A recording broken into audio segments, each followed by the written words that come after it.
episode of Football with Me podcast, where we feature the Fantasy Game Week 11, FPL Game Week 11. And with me today, I have Arun Valsan, our resident fantasy rockstar. And let's Hi. get, let's get right into it. So, this week, Game Week 11, the big burning question that everyone has is how do you solve a problem like Aston Villa and Newcastle, right? So, Yeah. the game is postponed. There was initial rumors that it might still be, replayed in the midweek and be considered part of Game Week 11. But Okay. recent reports are coming out saying that there are almost 8 first-team players who are, COVID positive right now for Newcastle. So, kind of rules out the fact that there's going to be a midweek add-on to the game week. So, Yeah. pretty much Newcastle and Aston Villa not going to be playing. And given the form that they had, I think a lot of us FPL managers, we have either Martinez, Grealish, Watkins, Callum Wilson, or maybe even a combination of all of them, right? And maybe even the odd Yeah.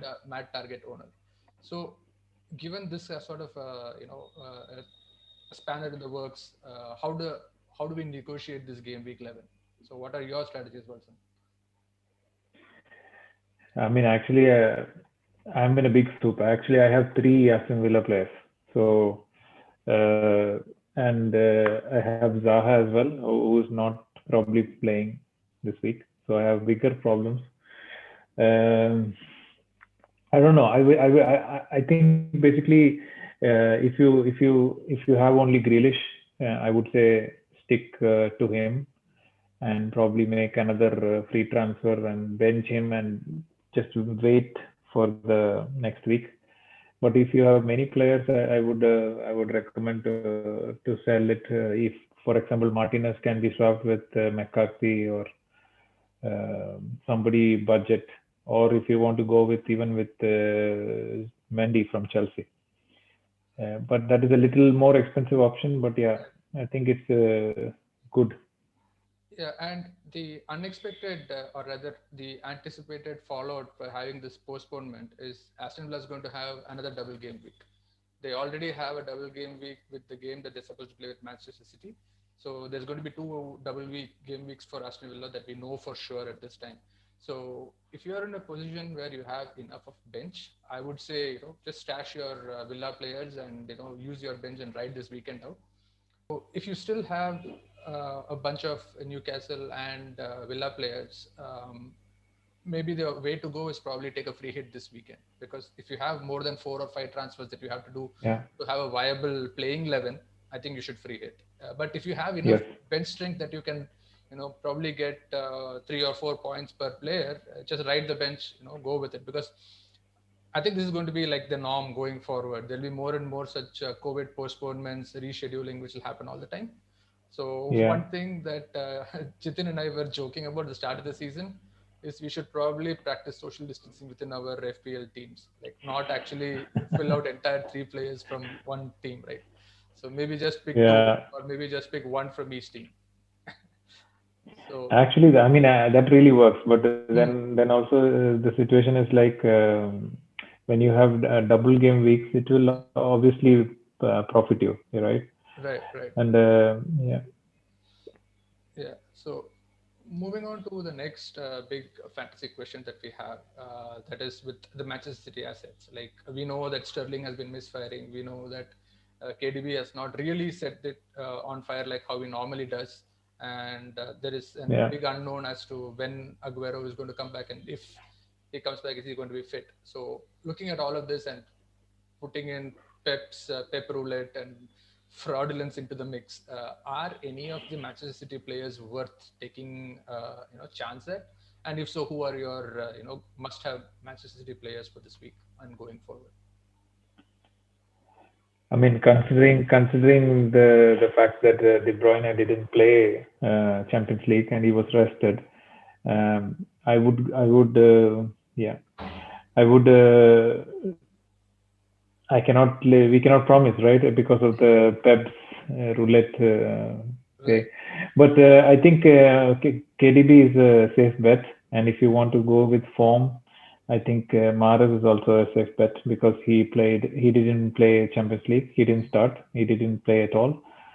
And or players like me who have Sterling and Cancelo and yeah, along with the Villa players who are not playing, we are in a big trouble, right? Right. So Sterling, I think he has a big problem with Guardiola now, and I think Guardiola has openly come up and talked against like you really have to start firing up, otherwise I think there is no uh, possibility for a spot in the team. I think Right. so. So I believe KDB, Mahrez, Mendy, uh, yeah, yeah, or the fact even Foden cannot be trusted to start Right. these days. But even And though he's really good form, I think. no, I think we can trust Foden. We can't trust Pep. Yes. So yeah, and between the two, right? If you had to pick one, would you go with Ferran Torres or Phil Foden? Or who would be your pick? uh, Torres is playing midfield or I forgot actually. Uh, Torres is playing midfield or as a striker. I think they are kind of a fluid front three, so it's more like Yeah, he plays on the flank, but he tends to drift in also. Very similar to but what I think Mahrez are playing. yeah, for somehow I don't know, for some reason Pep is trusting more Torres these days, especially in Premier League. He has given chances, and I think I don't know what is the strategy, but Champions League looks like it is going to be Sterling and Foden Hmm. playing most of the time, but they are not scoring there either. So, but yeah, I will go with Torres. Yeah. Yeah, so I think EPL Torres seems to be starting more than Foden, and they seem to be giving about the same points. So yeah, Yeah, I was listening to another podcast which said one person who had Foden for 5 weeks now, and he hasn't started a single game week. right. And then, yeah, then you have to really swap.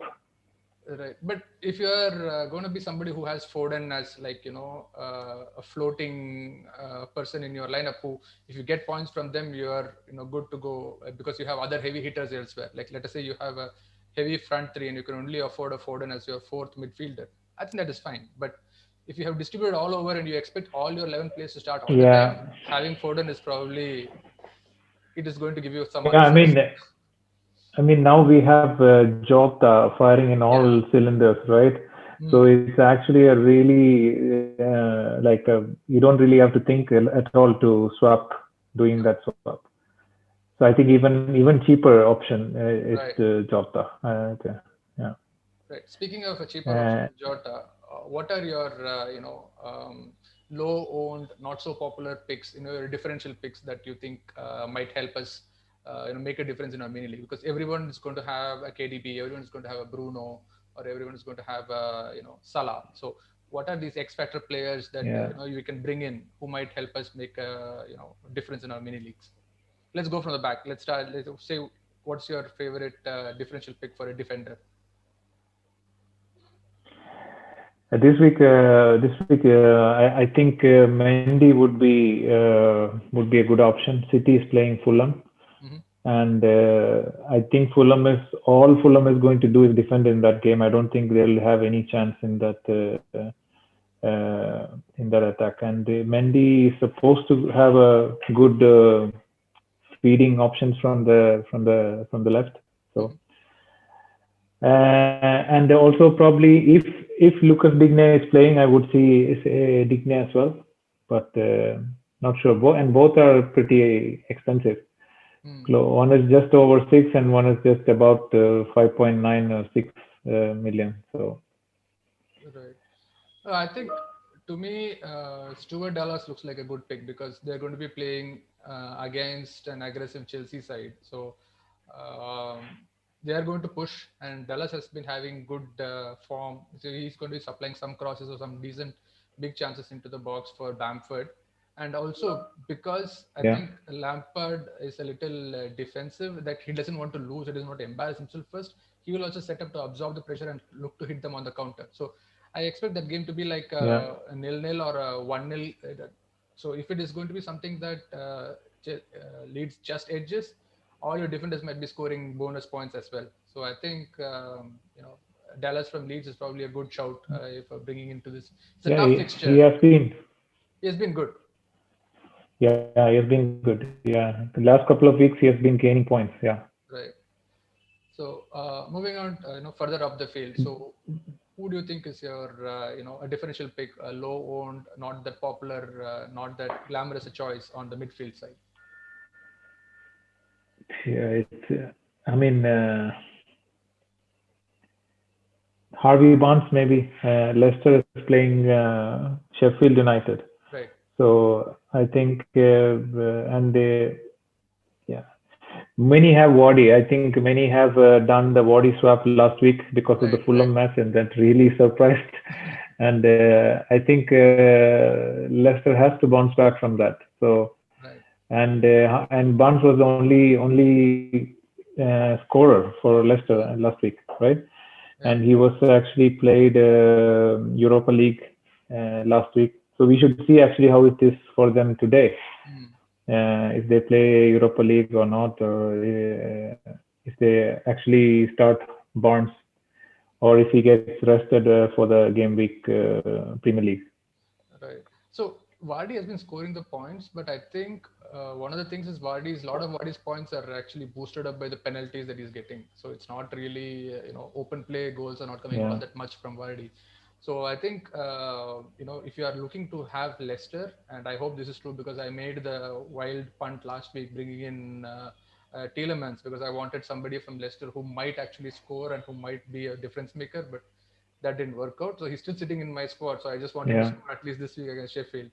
So Tielemans would be a left field pick, and I think Mahrez. A lot of people are not owning Mahrez, so it's probably high time that you really bring in Mahrez at this stage. Please go. I mean, yeah. That's a good point. Yeah, yeah. So moving on to the front line, the strikers. I think this year the concept has to be trying to get the most amount of goals from the cheapest possible strikers you have, so that you can really beef up your yeah, midfield line. Right? So a lot of us, and I know I feel exactly. I have had Werner over two spells, and every time I have him, he only gives me the assists. All the goals happen when he's not actually on my team. So I'm getting really frustrated with Yeah, Werner, and I think the way yeah. Chelsea I is think looking I right think now, I dropped Werner. yeah, the way the Chelsea is shaping up now, Tammy Abraham is playing further forward than Werner. Werner is almost becoming a winger. So I think it is high time to Mm. move on unless they do something different there. Moving on. So thinking And about, also, yeah, sorry, also Giroud had scored 4 goals yesterday, right? right, So right, that might be a big impact for whoever is going to start on right, right, Saturday. Yeah. right. And what do we have to say about Cavani? Is he a differential pick going forward? Because he's only priced at around 8.1 right now. So it, Mm. it really looks like an interesting option to me to bring in Cavani because he looks Yes, significantly. I mean this week I don't know. I'm not 100% sure, but Mhm. because Everton is playing Burnley, and Burnley has not been good at all. So I think whoever has Calvert-Lewin shouldn't drop him, Mm. and then probably everybody has Harry Kane, and Harry Kane loves this fixture against Arsenal. I think we shouldn't drop Harry Kane as well. Yeah, And and then the budget pick I was thinking about is the kid Fabio Silva in Wolves. mm, So he might get a good start, and I think he was pretty good in the last game as well. right. And to your point about Harry Kane having a good run against Arsenal, that's probably the understatement of the year because I just read the stat. He has like 11 goals and assists the last 10 games with Arsenal. So that Yes. is it is So as that is guaranteed a his points as you game. get Yeah. probably. So I think you can take that as a lock. I hope I'm not embarrassed by this statement next week when we have our regroup. But I think Harry Kane should be in the points this week. So Yeah. finally rounding out, right? who are your captain picks for this week? Um, I mean, differential captain pick, I would say DCL, Calvert-Lewin, Yeah. especially playing Burnley. I have him, but there are too many options. I feel this week. KDB is which I am planning to stick on. I'm planning to sell Sterling and bring in KDB, Okay. and yeah, you never know. Vardy is one option. Harry Kane is an option like we talk now. So, but yeah, it's a bit confusing and too many options to think about Right. this week. And we have Bruno playing away, and the man has not blanked while in an away fixture since he No, has I played for mean, United. So I think he's also pretty much a lock for me. And I think yeah, the other historical factor is probably somebody like Salah. Salah really loves December. So this is yeah. Snow Salah is the best version of Mo Salah. So, if you have him, lock Good him one. in. Yeah, And if you want to just beef up those points, throw in a Jota into the mix. So you're basically doubling up on anything that Salah misses. Liverpool. Jota I is think. going to clean up and take it on the rebound. So I think those look like Yeah, your standard picks for this week. So yeah, so yeah. I that's completely about agree. that's about all the time we have this week. So uh, join us. We have a mini league running. Join the league. Pit yourself Yeah, against Arun and other players that we have in our podcast team. Like, comment, share, subscribe this content, and do let us know if this is anything that you want to, any advice or any help that you need with your fantasy team. Folks like Arun are definitely on hand to give you free advice. So ring that bell and put those comments in. Thanks, yeah. everyone.